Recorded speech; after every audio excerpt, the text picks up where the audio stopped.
নমস্কার, গিন্নির হেসেলে স্বাগত জানাচ্ছি। সকাল সকাল কর্তামশাই বেরিয়ে আনলেন এক কাতলা মাছ আর হুকুম করলেন কাতলা কালিয়া।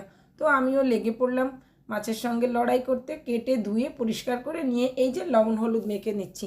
কাতলা মাছটা খুবই টাটকা ছিল, একদমই গাল চাবাচ্ছিল, লাফাচ্ছিল। যাই হোক, এইবার ভেজে নিব মাছগুলো লবণ হলুদ দিয়ে। আজ একটু চেষ্টা করব মায়ের মতো কাতলা মাছটা বানানোর।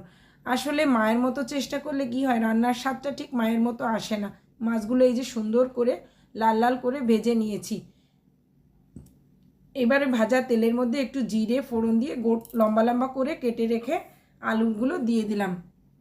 আলুটা লাল লাল করে ভেজে নেব। আলু লম্বা লম্বা করে কেটেছি, একটু বড় বড় সাইজেরই। এবার দিয়ে দেব ওর মধ্যে আদা, জিরে আর শুকনো লঙ্কার পেস্ট। একটু জল দিয়ে গুলে দিয়েছি, কারণ আলুগুলো বেশ একটু বড় বড় করেছিলাম, যাতে সে কষানোর সময় সেদ্ধ হয়ে যায়, তাই একটু জল দিয়ে দিলাম।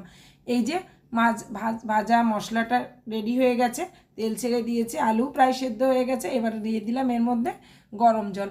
ঝোলটা বেশি দিব না, মোটামুটি মাছগুলো যাতে সেদ্ধ হয় আর হালকা একটু গামাখা গামাখা করবো, অতটুকুই জল দিয়ে দিলাম। জলটা দিয়ে যে ভালো করে নাড়িয়ে চাড়িয়ে দিচ্ছি, এত সুন্দর করে ফুটে গেছে ঝোলটাও। এইবার দিয়ে দেব ওর মধ্যে ভেজে রাখা কাতলা মাছগুলো। তার মধ্যে দিয়ে দিলাম কয়েকটা কাঁচা লঙ্কা।